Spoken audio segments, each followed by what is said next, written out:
buenas tardes. Lo primero, muchas gracias, como decía, a Claudio Miller y todo su equipo por esta invitación que hace a algo que yo creo que es espectacular, que es una de las cosas que efectivamente valoramos mucho en la nueva normalidad, y me río un poco porque tuve mala suerte.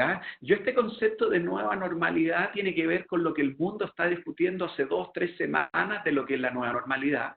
Pero claro, nuestro presidente de la República lo ocupó hace un par de días, luego Paula Daza, luego también, y se confundió la nueva normalidad con el concepto de poder ir a tomar un café 4 o 5 personas. Y la verdad que el concepto de nueva normalidad podrá tener que ver con eso, sí, pero es mucho más amplio, es mucho más global. Yo voy a plantear un poco de discusiones con esto de la nueva normalidad. Esta presentación ya en PDF se la envié a Claudio Miller, así que me imagino que se las va a enviar a cada uno de ustedes por si a alguien le interesa tenerla. La van a tener sin ningún problema porque, oye, sobre todo de dónde saqué noticias, ¿verdad? Y por eso les decía, venía yo analizando información distinta sobre todo este gran título, el futuro, ¿verdad?, que seguramente va a cambiar, no va a ser igual a lo que solía ser. Y aquí, tanto el Time, The Guardian, Deloitte, McKinsey & Company, consultoras, periódicos, todos están en una preocupación que efectivamente tiene que ver con cómo va a ser nuestra forma de desarrollarnos, de trabajar, las organizaciones, las personas, en este futuro cercano, mediano, que se nos avecina una vez, ¿verdad?, de que podamos salir de esta crisis internacional con el COVID-19, el coronavirus, ¿verdad?, que nos está de alguna manera afectando la forma en que vivimos. Entonces, claro, fíjense, mi nueva normalidad, recuerden, no tiene que ver con la salida a tomar café entre 4 u 8 personas, sino que lo que es la discusión internacional. Y aquí, oye, siendo muchos los temas que efectivamente debiésemos tomar, fíjense que en la parte izquierda de esta presentación yo me voy a fijar y hablar a qué me refiero cuando hay efectivamente conceptos que nos preocupaban y que el coronavirus lo único que viene de alguna manera es a reflejarnos o evidenciar que estos problemas estaban siendo demasiado fuertes. A ver si me dedico a hablar de todo un poquito, a ver si me dedico a hablar de todo un poco aquí en este caso, en honor a estos 20 minutos que me dio Claudio. Lo primero, oye, una preocupación que está ocurriendo en el mundo, no solamente en Inglaterra, yo no sé si alcanzaron a ver una lámina por acá, ahí, pero el problema, ¿verdad?, de la soledad. De hecho, hasta un país, ¿verdad?, no vamos a decir cuál, pero que se salió de la Unión Europea hace muy poco, oye, estando preocupado por la cantidad de gente mayor que vive en soledad, tanto así para generar un ministerio de la soledad.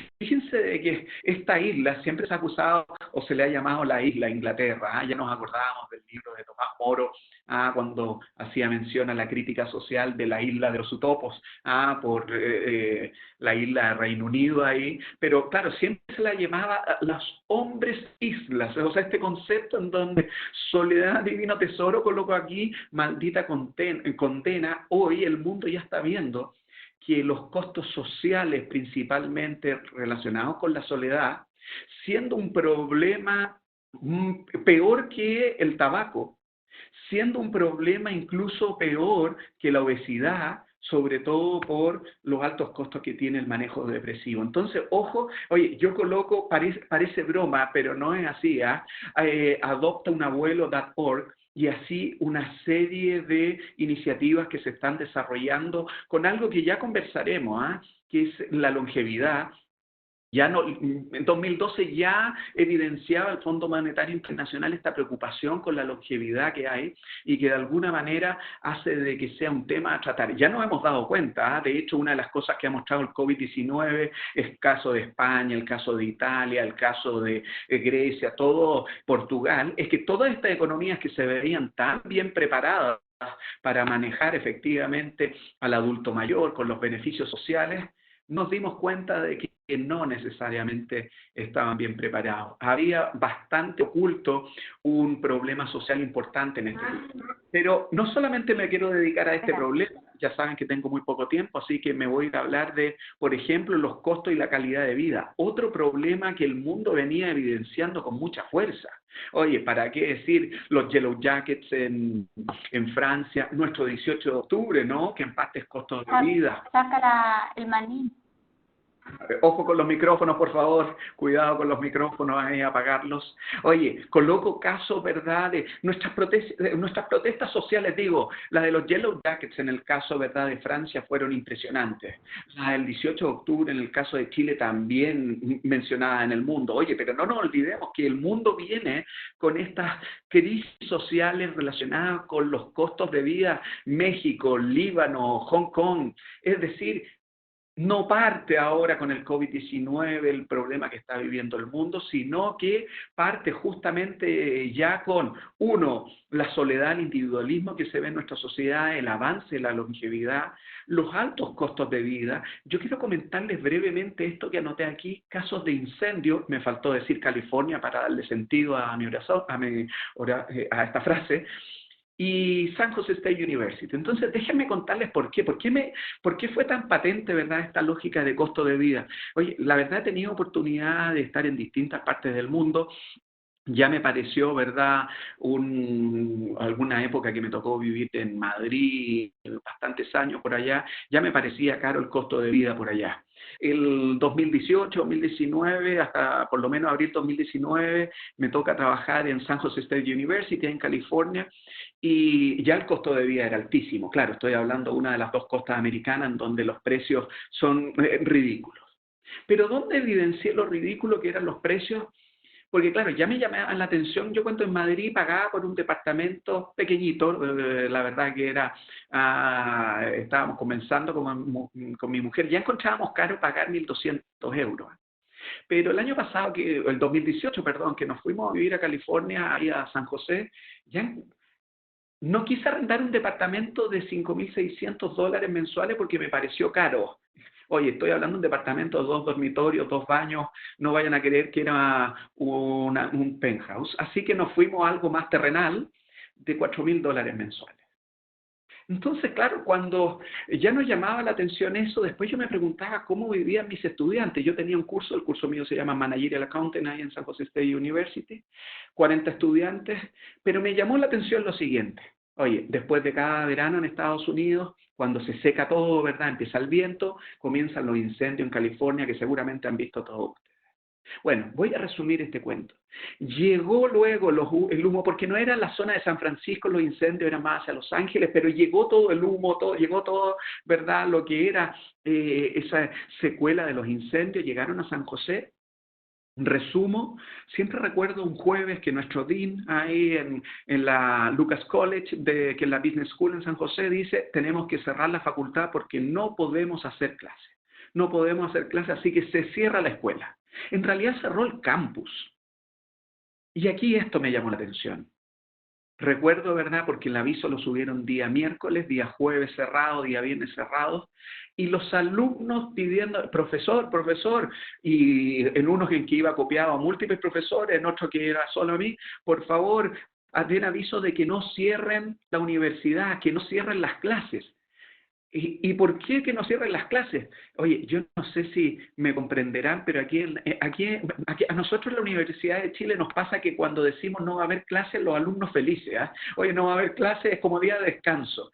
Oye, no va a haber clases viernes y sábado y los alumnos, por favor, no cancelen el campus, no cierren la universidad. ¿Qué es lo que ocurría? Después empezamos a investigar, no yo, el propio DIN empezó a investigar. Dato exacto, 13,7% de los estudiantes de San Jose State University vivían en automóviles. De hecho, les pregunto a mis alumnos al lunes, martes siguiente, yo tenía los martes clases con ellos, les pregunto el día martes, oye, esta situación que me pareció, y claro, de mis 40 alumnos, 2 vivían en auto, efectivamente. Oye, por lo complejo de la situación, oye, ¿pero qué ocurre? Claro, entre pagar por un dormitorio ahí que salía 1.200 euros, había una opción más barata que era con el bunk bed, con el camarote, que salía $650, pero eran, oye, menos de 7 metros cuadrados. Oye, los tipos preferían ahorrarse eso y vivir en automóvil. Oye, y esto empezó a evidenciar, sobre todo en el Silicon Valley, San José, la capital del Silicon Valley, la cantidad de gente, vieran ustedes, que vive muy bien, el que trabaja en Google, el que trabaja en Cupertino, ahí en Apple, o en Menlo Park, el que trabaja en Facebook, claro, que vive muy bien porque son sueldos muy buenos, pero el otro, el profesor, el empleado público, todo el salario terrenal, que se da cuenta que la calidad de vida no permite de alguna manera vivir en estas ciudades. Lo que estoy hablando de San José se replica en California en general. No les hablo los precios en Palo Alto, no hablo los precios en San Francisco. Me cambio a la otra costa, increíble el costo de vida, pero vamos a Francia, el problema, París es un costo de vida, vámonos a Londres, vámonos a las grandes capitales y efectivamente vamos a ver que el problema es costo de vida. Después, ¿verdad? Volviendo a Chile y un 18 de octubre encuentra uno, ¿verdad? De que hay un aumento de 30 pesos, que 30 pesos estamos todos claros de que no fue el problema, sino que el costo de vida general, que ya la gente hasta aquí y esto explotó. Entonces, oye, ya me preguntan si encuentro que esa era la normalidad del mundo, justamente lo que estoy tratando, ya van a ver una lámina mía, no vaya a ser que el problema era justamente lo que creíamos era la normalidad de lo que estaba ocurriendo. Ya voy a ir a avanzar hacia eso. Pero no me quiero quedar solamente en el problema, ¿verdad?, de lo que nos está llevando la sociedad en términos de estos altos costos y calidad de vida, que nada más que aquí coloco algunos ejemplos que evidencian el problema. Aquí la lógica, ¿verdad?, sobre todo de la longevidad, que ya incluso la quiero explicitar con datos, porque yo lo que no quiero que sea esto, ¿verdad?, es solo opinión, yo quiero mostrar datos. Una de las cosas que me carga cuando veo la prensa hoy, que trato de, sobre todo las noticias a nivel nacional, me carga que sea tanto opinión y poco dato. Entonces, lo otro, ¿verdad?, que quiero comentar y que es parte de este concepto de la nueva normalidad, lo que está pasando hoy con el tema de proteccionismo e individualismo. Después de la Segunda Guerra Mundial, el mundo vivió una lógica de globalización, de ayuda al comercio internacional, evidentemente con intereses por aquellos que quedaron bien parados después de la Segunda Guerra Mundial y que vieron oportunidades de crecimiento. Pero lo que vemos sobre todo es una lógica mucho más proteccionista, mucho más individualista. Yo ya me he dedicado a mirar la historia y me acuerdo mucho, ¿verdad?, del estilo mercantilismo, ¿verdad?, de las metrópolis con sus colonias, en donde el proteccionismo hace que efectivamente sea visto como una forma de crecimiento. ¿Y qué es lo que veo en este proteccionismo? Hoy se ve una amenaza en la importación de productos, aranceles, medidas arancelarias y no arancelarias, que hoy veo que preocupación ambas. Y ahí efectivamente vemos un Estados Unidos versus China, un Estados Unidos versus Europa, que es como la forma también de proteger economía. Es decir, en vez de volvernos más colaborador, que fue lo que se prometió con el FMI y el Banco Mundial en 1945, o con el GATT, ¿verdad?, que después llamamos la Organización Mundial de Comercio, con el GATT en el 48, la misma Organización Mundial de Salud el 48, todo por guerra, que fue hacia la colaboración. Hoy veo, ¿verdad?, algunas economías tirando, ¿cómo se dice?, tirando del mantel y retirando justamente esa lógica colaboradora, yendo al proteccionismo en Estados Unidos. Reino Unido en el caso europeo. No sé si llamarlo solo aprovechamiento político, yo creo que tiene que ver con estrategias económicas. Una de las cosas que me llamaba la atención, ¿verdad?, de Estados Unidos, aquí lo que llega el mensaje a Estados Unidos con respecto a Donald Trump, que el pueblo americano está en contra de Donald Trump. Por supuesto, hay un grupo importante, sobre todo en las costas, que está contra Donald Trump, pero si hay algo que es verdad es que los números y la economía han mejorado con Donald Trump. Y hay una visión cortoplacista, sobre todo aquella gente más republicana, que valora muchísimo lo que está haciendo Donald Trump, y el apoyo que tiene efectivamente tiene que ver con esa visión cortoplacista, pero de mejorar la economía, de potenciarla y que al menos dio los resultados que Obama no dio. Entonces, ¿qué es lo que ocurre? Hay un aprovechamiento político sin duda, pero también hay que preguntarse qué es lo que quiere la gente. Vamos a ver lo que pasa ahora con Biden versus Trump en términos de si es que efectivamente la fuerza de Biden va a lograr de alguna manera cambiar lo que quiere el público americano. Pero al menos lo que me tocó vivir a mí es que de hace tiempo, sobre todo después de la deuda subprime o el problema, ¿verdad?, la crisis subprime que Estados Unidos no mostraba los números que con Trump sí está mostrando. Claro, vía proteccionismo, una mirada sobre todo cortoplacista. Entonces, ¿qué es lo que veo? Oye, por resumir en una presentación debe haber sido con mucho más tópicos para entender lo que el mundo está viviendo. Porque COVID-19 no llega en un mundo que lo estaba pasando bien. COVID-19 llega en un mundo que ya venía de una serie de crisis, que venía con una inestabilidad en el mundo bien importante, una inestabilidad para Estados Unidos, que Donald Trump viene a mejorar un poco en lo que es economía de Estados Unidos, viene con una inestabilidad en Europa importante. Por algo el Reino Unido se sale de la Unión Europea, nuevamente el individualismo y el proteccionismo. Una serie de países que vuelven, recuerden, la Unión Europea, que yo particularmente no creo que haya mucho que hacer con la Unión Europea, un sector, una alianza económica de que la verdad no ha salido muy bien parada de todas las últimas crisis que hemos vivido. Y por supuesto, un gigante asiático que viene con una fuerza tremenda. Yo leo muchos comentarios de prensa, de gente, ¿verdad?, especialista, y opinión está dividida. Hay algunos que creen que llaman la mentira china, una mentira porque es con control social, con esclavitud, con muchas prácticas de negocio poco aplaudibles con el cual está creciendo. A ver, me tocó, creo que fue septiembre, el año pasado, octubre, ya no recuerdo bien, me tocó dar unas charlas también allá en Beihang University, particularmente en una zona de universidades de Beijing, y la verdad que lo que veo y conversando con los colegas allá en China, o sea, el crecimiento de una clase media. No estoy hablando de una clase media alta, pero sí una clase media con poder de consumo. Una clase media que si uno ve las estadísticas, para el 2030, mientras Estados Unidos espera el crecimiento de su clase media de 340 millones a 360 millones, en el caso de Asia en general, el crecimiento va a pasar de 1.500 millones a 3.400 millones de clase media. ¿Qué es lo que va a provocar eso? Ya lo conversaba, ¿verdad?, en términos familiares, que aquí les gusta mucho hablar también de estos temas. No estoy hablando del que compra un Porsche, un Mercedes-Benz de automóvil. Estoy hablando del que necesita comprar un auto cristiano. Esa clase media es la que va a consumir ese tipo de automóvil. El producto, no, la botella de vino no de $20 ni de $15. Estoy hablando de la botella de vino de $3, de $4. Con lo cual, ¿qué es lo que va a ocurrir? Con un mercado que va a crecer a 3.400 millones de clase media, Asia en general, por supuesto, un líder que está generando ahí desde China, lo que veo, ¿verdad?, es que hay un cambio, una expectativa geopolítica importante, y lo que se está debatiendo hoy no es COVID-19.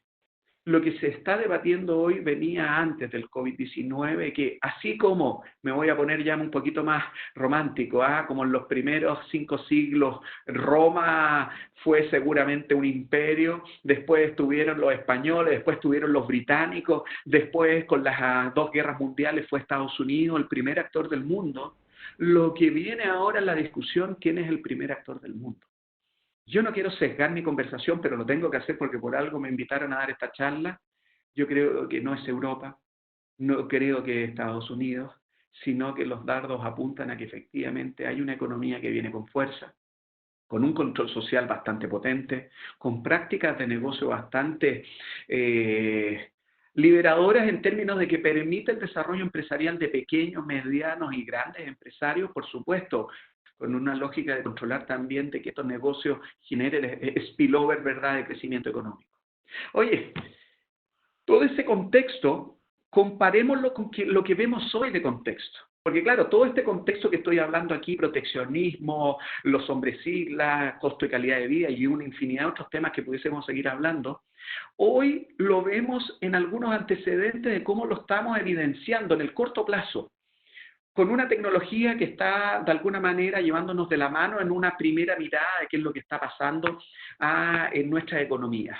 Me llama la atención dato, el 5%, ¿verdad?, de las consultas médicas en Reino Unido antes eran por medios electrónicos. Hoy en día es el 95%. Miren cómo cambió.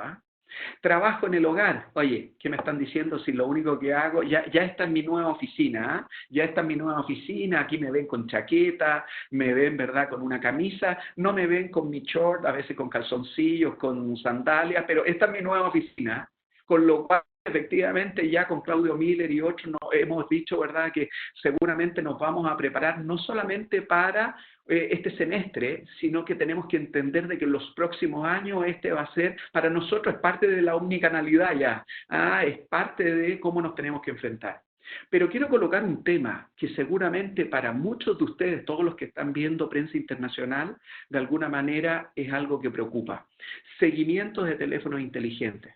Fíjense de que el modelo que se generó, sobre todo ahora con un Google, principalmente con su sistema operativo Android, y Apple con iOS, en donde llegan a un acuerdo, ¿verdad?, para anunciar, ya anunciaron, ¿verdad?, un desarrollo de un sistema que permitirá rastrear la propagación del coronavirus. Oye, muy aplaudido esta interfase de programación de aplicaciones, muy aplaudido, nuevo, ¿verdad?, desarrollo que porque los ingleses estaban con la lógica de decir, ¿y qué tal si colocamos un chip intercutáneo para saber cada persona cómo estamos contaminados, cómo efectivamente si nos estamos acercando a otros? Google y Apple dijeron, hey, wait, paren un poquito, no necesitamos nada de eso, tenemos la solución. ¿Y por qué tenemos la solución? Porque nosotros podemos mostrar al mundo para dónde van, con quiénes se relacionan, quiénes caminan, oye, a 2 metros de distancia, cuidado, una alerta en el teléfono, cuidado que viene Claudio Miller con coronavirus, cuidado que viene X personaje, ¿verdad?, que tosió. Se aplaude esto, ¿o no? Pero ojo, también preocupa al mundo. Oye, escucha, no puedo invitarlos a todos, pero justamente a raíz de esto, un muy buen amigo de Google en Sunnyvale nos va a dar una charla, ¿verdad?, para pregrado aquí en la facultad el día viernes. El que quiera contactarse y sumarse, oye, bienvenido, me escribe y lo invito, ¿verdad?, a esta charla en donde la primera pregunta para nuestro amigo Manuel Palacio va a ser esa, justamente. Manuel, ¿qué es lo que está pasando? Que el mundo se divide entre esto que está tan bueno, ¿verdad?, que Google y Apple se unan a través de una aplicación para apoyarnos en combatir el coronavirus, pero también el riesgo que hay para el mundo en lo que puede ser, ¿no? Saber con quiénes nos reunimos, con quiénes nos juntamos, dónde caminamos. Caso profesor universitario, ningún riesgo, todo transparente, pero anda a saber si es que las personas queremos o no que efectivamente nos que sepan, ¿verdad?, dónde nos desarrollamos. La velocidad de adopción de tecnología no tiene precedentes. Nuevas formas de trabajar. Aquí se viene algo que es muy importante. Cada segunda cuenta, la verdad es que estos medios digitales lamentablemente o favorablemente van a acusar bastante a estos trabajadores de cuello blanco. ¿Quiénes son los que aportan? ¿Quiénes son los que aportan menos? Porque va a ser una lógica importante para ver temas de productividad. Y sobre todo una reevaluación, si es que este contacto face to face, que en algún minuto era como fundamental para los negocios, hoy sí realmente va a ser fundamental. No volveremos a la normalidad porque el problema era lo que llamamos la normalidad. Este es mi pensamiento, O sea, lo que justamente alguien me decía, ¿me estás diciendo que lo anterior entonces era correcto?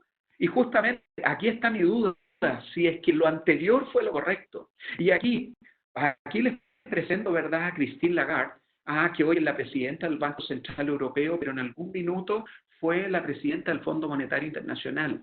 Y hoy está rondando esta frase, que no es verdad que la dijo, yo la ocupo, pero me encargo de decir que no es verdad que lo dijo. Lo que pasa es que el Fondo Monetario Internacional sacó este informe, el informe de estabilidad financiera mundial en el 2012, alertando de lo que iba a pasar. Ojo con esto, quédense con esta fecha, 2012. Yo tengo un enfoque muy maltusiano, ¿verdad? Entonces me van a tener que cuidar ahí y después multiplicar por algún factor todo lo que diga. El Fondo Monetario, ella ni siquiera estuvo en el lanzamiento del reporte, pero algunos medios dijo que ella mencionó esta frase, y no es así, pero la tomo y digo lo siguiente. El Fondo Monetario Internacional alerta sobre las implicaciones financieras que tiene el riesgo de la longevidad. Vamos a ver si es verdad, vamos a ver números, porque esto es estadística. Aquí tienen las fuentes si es que ustedes la quieren. Miren, oye, Cuando uno ve España, la situación que ocurre, ¿verdad?, en cómo los jóvenes tienen que estar digo, apoyando económicamente al grupo mayor, no porque esté acompañándonos en el día a día, si están solos. Recuerden que Europa vive el problema de la soledad de sus viejos, me disculpan el término, de vivir la soledad de sus viejos. Ese es el problema en Europa. Por eso que vayan a buscar todas las páginas, ¿verdad? Adopt Older People, Adopt a un anciano.com, todas estas lógicas que se están dando. Fíjense en España el promedio, la esperanza de vida al nacer al 2030, más de 88 años, en el caso de las mujeres, casi 84 años.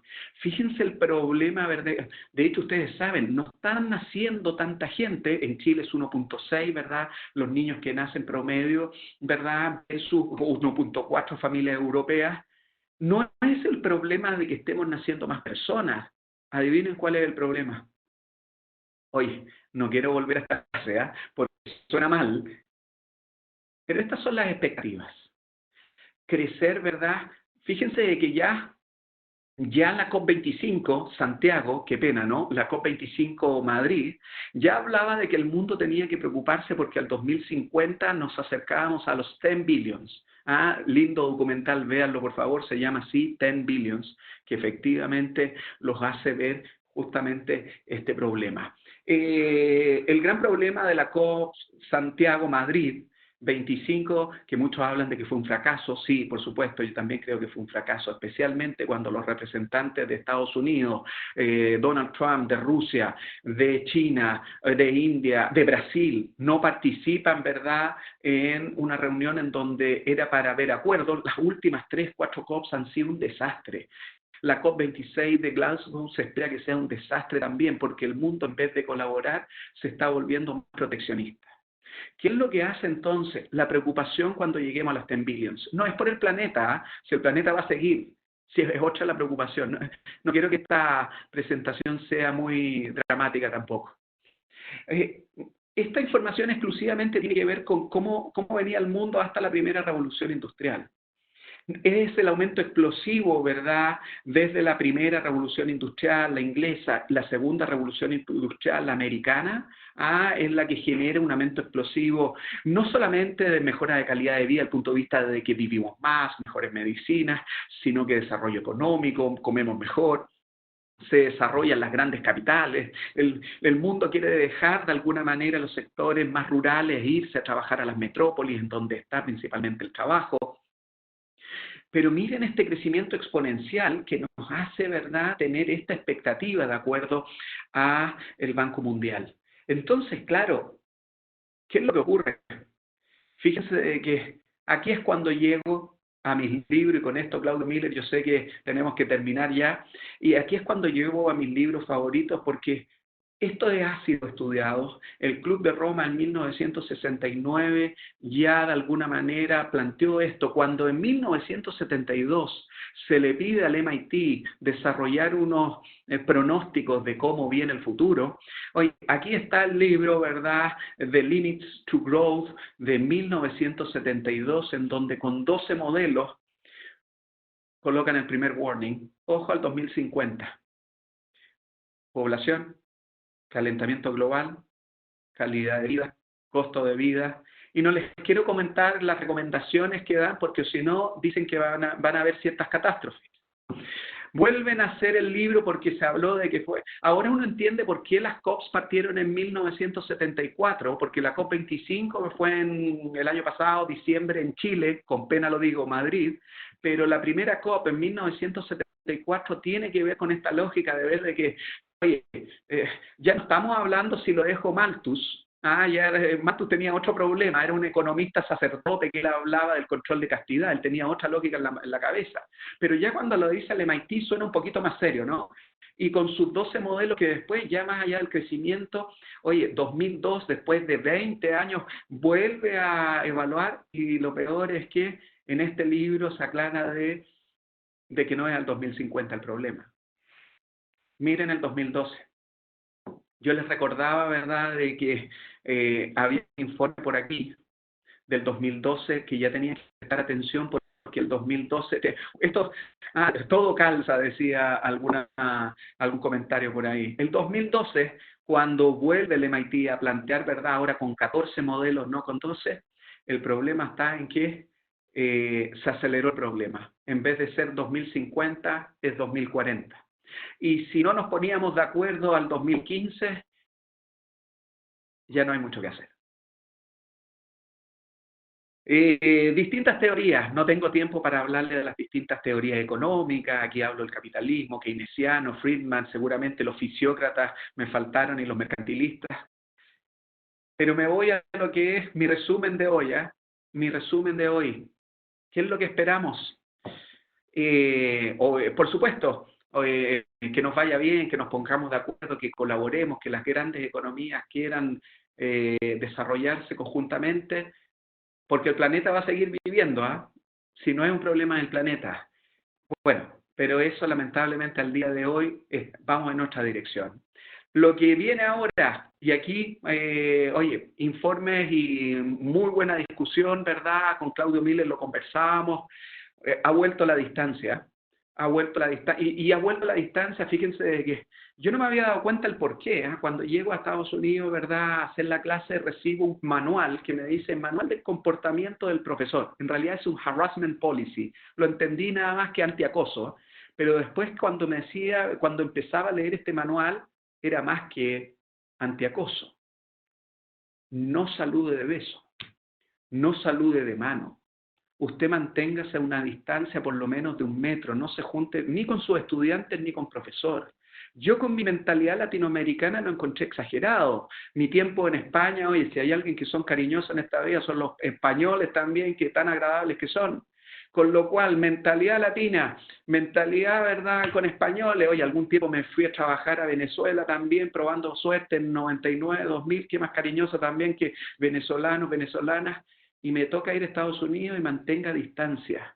Y claro, cuando después me voy a China y me encuentro cómo en China se compran los productos y ni siquiera dinero ocupa, que los tipos con un teléfono, con el móvil y sus distintas aplicaciones pagando. Y aquí lo tengo, la economía del no contacto. Si es lo que se viene. Mucho de medir eficiencia porque va a ser la lógica, recuerden, van a ser 2, 3 años bastante difíciles.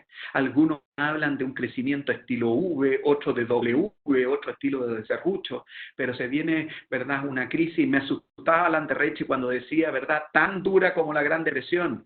Me asustaba un poquito más, ¿verdad?, cuando Velasco desde Inglaterra, ahí como decano de la London Business Economics, decía, sobre todo, no solamente va a ser más duro, ¿verdad?, que la Gran Depresión, sino que colapso, ¿verdad?, por varios años. Mucha intervención del gobierno. Creo que es una intervención del gobierno necesaria al estilo keynesiano, en donde, así como la crisis del 29 al 33, se nota que tuvo que ver un impulso más que al libre mercado, un impulso keynesiano fuerte, pero esto yo creo que es con algo de modificación. ¿Por qué? Porque empresas importantes, como ya decía yo, un ejemplo de Apple y Google y otras, ¿verdad?, van a tener un poderío muy fuerte en lo que va a ser la estabilidad del sistema de comercio internacional, y creo que más poder que incluso los gobiernos van a tener algunas organizaciones. Por supuesto, esta frase que me gusta mucho, ¿no? El encontrar oportunidades. Siempre hay oportunidades en crisis. El problema es quiénes van a encontrar estas oportunidades, que generalmente tiene que ver también con los tipos de diferencias sociales que tenemos hasta el día de hoy. Claudio, nada más que agradecer, siempre 20 minutos es un tiempo escaso para alguien que le gusta tanto hablar de historia, tanto hablar de misiones, de lo que está pasando en el mundo, pero espero al menos una inyección de esta visión que tengo yo, y que no la tienen por qué compartir, pero esta visión que tengo sobre cómo va a ser la nueva normalidad. Muy interesante, felicito que estás por tu presentación. Nos diste un paseo de los últimos 50 años con una mirada a los próximos años, lo más condensada posible, muy interesante. Algunos quedamos con un poco de miedo, otros vamos a querer mirar los libros que nos recomendaste para saber un poco más sobre eso. Y claro, esta nueva normalidad, como tú lo dices, viene en camino. Mientras distintas personas que participan hacen sus preguntas por el chat, parte de la nueva normalidad también, o sea, tenemos 186 personas conectadas, sea, Cristian y yo sabemos lo difícil que es poner 115 personas en el aula magna, ¿no? Que se ve casi llena en el primer piso, ¿no? Por lo tanto, parte de este concepto de la normalidad es un poco esta actividad de que podemos reunirnos tan rápido y tanta gente en un espacio como este. Bueno, tenemos algunas preguntas muy interesantes para Cristian. Tenemos que terminar un poco antes de las 6 para cumplir con el horario. Muchas preguntas muy interesantes, seguramente las vamos a tener que copiarlas en algún momento, pero claro, quiero destacar algunos temas que comenta Gonzalo, que dice respecto al cambio climático, cómo se ve eso en serio, hay oportunidades para desarrollar por ahí. Bueno, hay hartas preguntas, Cristian, si tú también las estás viendo en el chat, no sé si quieres tomar un par para desarrollarlas, pero están muy interesantes, ¿no? ¿Qué pasa? Mira, Sí, adelante. mira, justo estaba anotando porque no quería perderme un comentario de alguien que pasó, sobre todo al inicio, dijo algo así como, más que miedo no hay que llegar tarde. Creo que así fue el comentario, ¿ah? Y le encuentro toda la razón. Le encuentro toda la razón. Hay un exministro, también profesor, bueno, ahí está toda la lógica de quienes siguen a Flores, que profesor que vive en California, que, que él plantea, bueno, lo planteó en su libro también, ¿no? El surfear la ola, y que no hay que llegar tarde a surfear esa ola, con lo cual tomo ese comentario, efectivamente se ven oportunidades, y yo creo que hay muchas preguntas que tienen relación, como dice Esteban Vargas, cómo ve la economía en Chile, cómo afecta la economía chilena, así que yo creo que en esa reúne bastantes, y por eso de que, tomando el caso, ¿verdad?, del profesor Flores, que dice de alguna manera esta lógica de no hay que llegar tarde y que hay que tomar la ola en el momento justo. Oye, recuerden, esto es como yo veo las cosas. Y no tienen por qué ser así, pero mi paso por Europa fue extraordinario. Me encantó Europa, visitarlo, viví varios años allá y lo pasé muy bien, pero donde no iría a buscar empleo y donde no encontraría o no buscaría, iría a generar empresas sería allá, porque no veo Europa como un lugar en donde efectivamente venga a soportar al mundo. Estados Unidos, tengo mis dudas. Estados Unidos, ¿qué es lo que ocurre? Yo veo a un Donald Trump tratando de mejorar la economía, pero con un modelo muy de los 60, ¿verdad? Muy del Golden Age, pensando en cómo creció Estados Unidos después de la Segunda Guerra Mundial, un modelo industrial. Claro, Donald Trump lo que quiere es atraer de nuevo sus empresas, sus fábricas, con lo cual creo de que lo que hace Donald Trump, no, si bien de corto plazo mejora economía, no lo hace de largo plazo. Me llama la atención a mí, ¿verdad? Quizás cosas que pasan colado, ¿ah? Pero una de las ciudades más innovadoras, ¿verdad?, de Estados Unidos tiene que ver con San Francisco y el Bay Area en general de San Francisco. Y pasó colado cuando yo quizás les decía de que tenía 40 alumnos en San José, pero de los cuales 20 de mis alumnos eran asiáticos. Oye, me paseaba por charlas ahí en Stanford, claro, en Stanford la privada era más mixto, era mucho americano, ¿ah?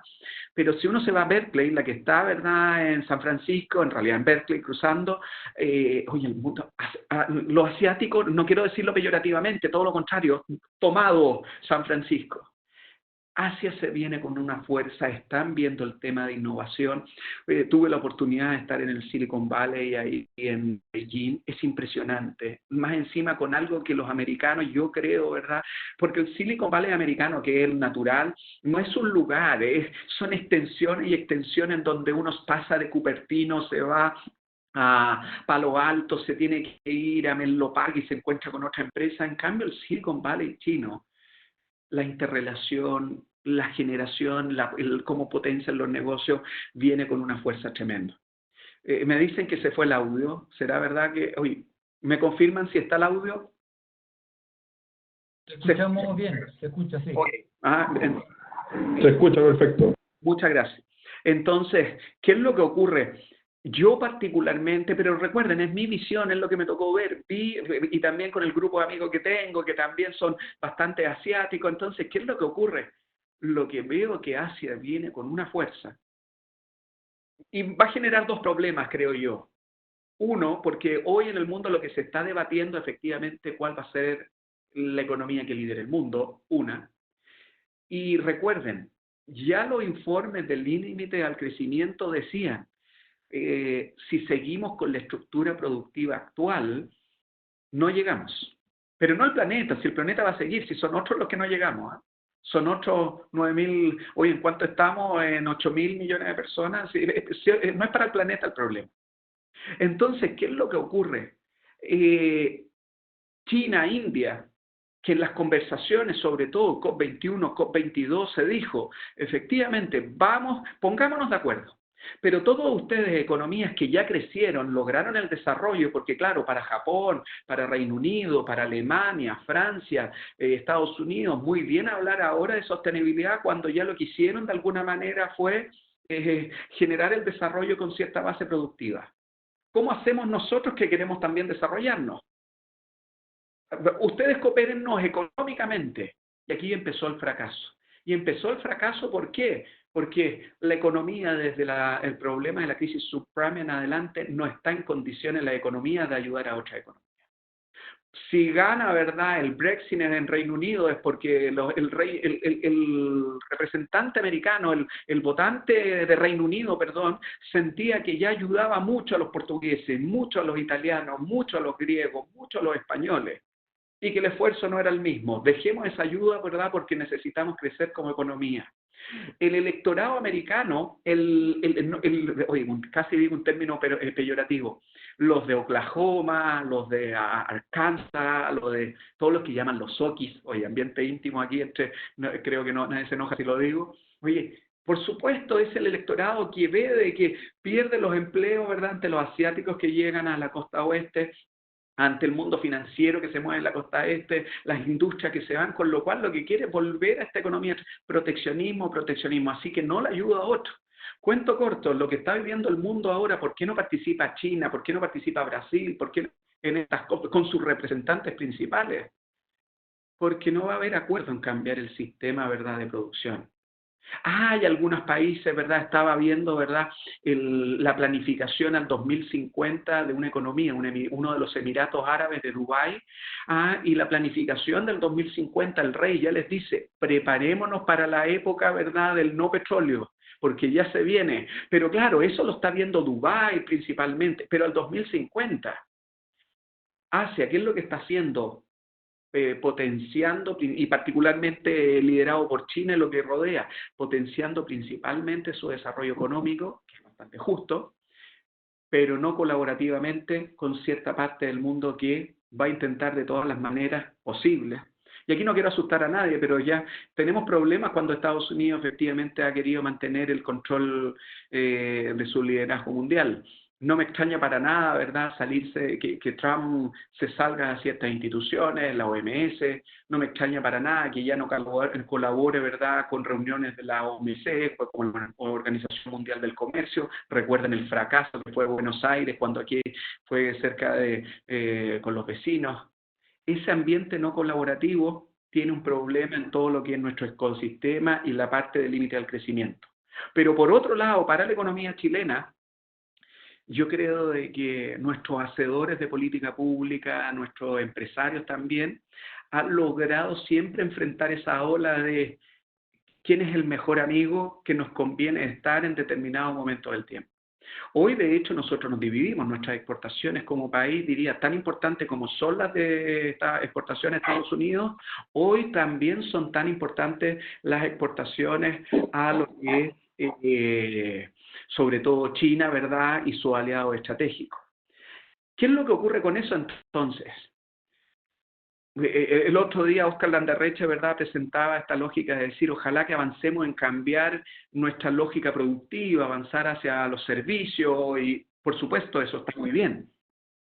Pero aquí hay un comentario que es poco político, pero solamente con la estructura productiva actual y con un Asia creciendo de 1.300 a 3.400 millones de clase media, podemos ser un socio perfecto, ¿verdad?, para esta economía en crecimiento.